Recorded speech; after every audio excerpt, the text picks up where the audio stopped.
ಶಾಸಕ ಮುನಿರತ್ನ ವಿರುದ್ಧ ಅತ್ಯಾಚಾರ ಪ್ರಕರಣ ವಿಕಾಸಸೌಧ ಸರ್ಕಾರಿ ಕಾರು ಗೋಡೌನ್ನಲ್ಲಿ ಅತ್ಯಾಚಾರ ಮಾಡಲಾಗಿದೆ.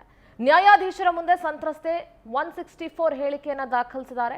ಮುನಿರತ್ನ ಸೇರಿ 7 ಮಂದಿ ವಿರುದ್ಧ ದೂರನ್ನ ಕೊಟ್ಟಿದ್ದಾರೆ ಸಂತ್ರಸ್ತೆ. ಸಚಿವರಾಗಿದ್ದ ವೇಳೆ ಅತ್ಯಾಚಾರ ಮಾಡಿರುವುದಾಗಿ ಹೇಳಿಕೆ ಕೊಟ್ಟಿದ್ದಾರೆ.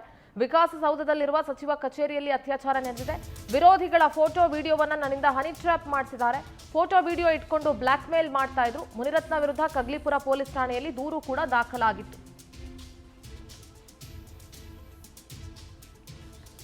ಸಚಿವರಾಗಿದ್ದಂಥ ಸಂದರ್ಭದಲ್ಲಿ ಸರ್ಕಾರಿ ಕಚೇರಿಯಲ್ಲಿ ತನ್ನ ಮೇಲೆ ಅತ್ಯಾಚಾರ ಮಾಡಿರೋದಾಗಿ ಸಂತ್ರಸ್ತೆ ನ್ಯಾಯಾಧೀಶರ ಮುಂದೆ 164ರ ಅಡಿಯಲ್ಲಿ ಸ್ಟೇಟ್ಮೆಂಟ್ ಅನ್ನು ಕೂಡ ದಾಖಲಿಸಿದ್ದಾರೆ. ವಿಕಾಸಸೌಧದಲ್ಲಿರುವ ಸಚಿವರ ಕಚೇರಿಯಲ್ಲಿ ಅತ್ಯಾಚಾರ ನಡೆದಿದೆ. ಅಷ್ಟೇ ಅಲ್ಲ, ತಮ್ಮ ವಿರೋಧಿಗಳ ಫೋಟೋ ವಿಡಿಯೋವನ್ನ ನನ್ನಿಂದ ಹನಿ ಟ್ರ್ಯಾಪ್ ಮಾಡಿಸಿದ್ದಾರೆ. ಆ ಫೋಟೋ ವಿಡಿಯೋಗಳನ್ನ ಇಟ್ಕೊಂಡು ನನ್ನನ್ನ ಬ್ಲಾಕ್ ಮೇಲ್ ಕೂಡ ಮಾಡ್ತಾ ಇದ್ರು ಅಂತ ನ್ಯಾಯಾಧೀಶರ ಮುಂದೆ ಸಂತ್ರಸ್ತೆ ಹೇಳಿಕೆ ಕೊಟ್ಟಿದ್ದಾರೆ.